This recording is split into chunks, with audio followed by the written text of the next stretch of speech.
Today, we're unpacking the exact step-by-step blueprint to securing a highly lucrative travel nursing contract in 2026. If you've been wondering what it actually takes to make the leap from a standard staff role to a top-tier traveling position, well, you're in exactly the right place. You know, a lot of folks think travel nursing is some distant dream that's years and years away. But honestly, the reality is quite different. If you already have your RN license and just 1 to 2 years of recent bedside experience in a high-demand specialty, you might actually be ready for your first contract right now. The credentialing process itself? It's really just a matter of months. Here is our roadmap for today.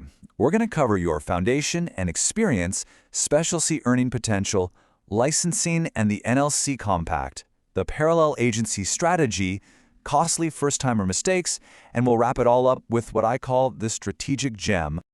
All right, kicking things off with step 1, foundation and bedside experience. So let's look at your foundational education. Both the 2-year ADN and the 4-year BSN qualify you to sit for the NCLEX RN. And sure, the ADN gets you to the bedside faster, which is great, but the BSN is preferred by about 47% of travel nurses for a reason. More importantly, a BSN is often a strict requirement at major Level 1 trauma centers and teaching hospitals. And guess what? Those just happen to be the facilities handing out the highest-paying travel packages. But actually, the real gatekeeper isn't your degree at all. It's your bedside experience. Agencies and facilities demand a strict minimum of 1 to 2 years of recent experience in your specific specialty. Why are they so strict about this? Because travel orientations are lightning fast. We're talking 1 to 3 days. They show you where the supply closet is and how to log into the charting system. That's it. No clinical training. Facilities are paying a premium because they need independent nurses who can hit the ground running from day one.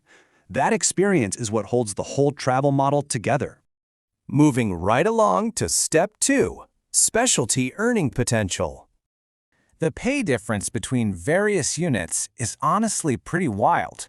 High acuity specialties like the ICU and the operating room command massively higher weekly rates, often pulling in north of $3,200 to $3,500 a week. Compare that to high-volume roles like med-surg, which generally sit around $2,400. It all comes down to supply and demand. Hospitals simply cannot plug a less experienced nurse into an ICU or OR role, and that scarcity drives up your paycheck. Now let's talk about how certifications impact that earning ceiling. We all know basic life support is universal, but we need to separate what's strictly required from what I like to call pay boosters. Having your CCRN for the ICU or your CNOR for the operating room gives you an incredible amount of negotiating leverage. You probably don't need them for your very first travel gig, but they will absolutely help you secure top-tier rates as you build your career. It's the exact same story in maternal and neonatal roles. The required basics like NRP will get your foot in the door for sure, but certifications like the RNC-OB or RNC-NIC, those put you in a totally different league. And don't sleep on subspecialty experience either. A highly trained subspecialty nurse can easily demand an extra $500 to $1,500 a week compared to the general specialty average. That is huge. Okay, step 3, licensing and the NLC compact.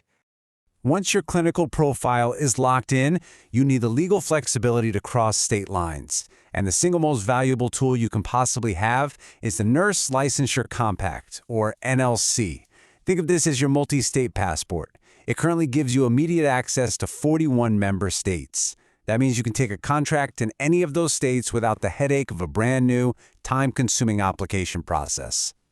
But of course, there's a catch. Some of the most lucrative markets in the country, specifically California and New York, are not in the compact. If you want to work there, you're getting a state-specific license. California takes about 2 to 4 months and will cost you up to $350.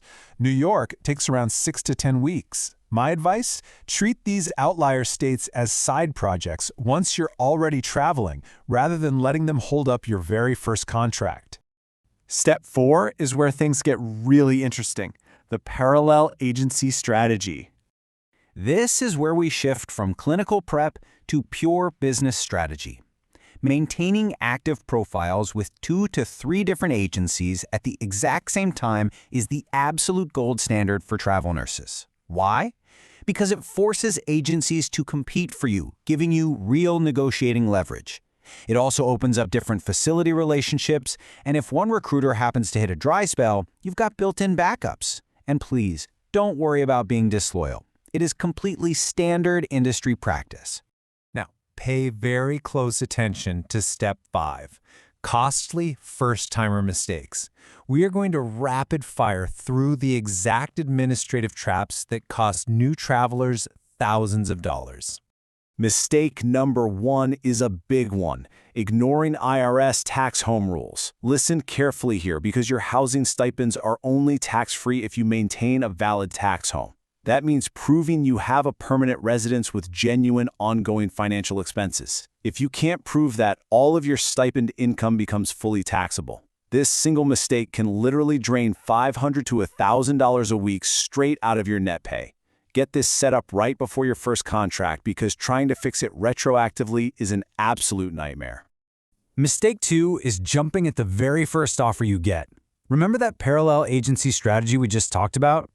Different agencies frequently pay completely different rates for the exact same facility and the exact same shift.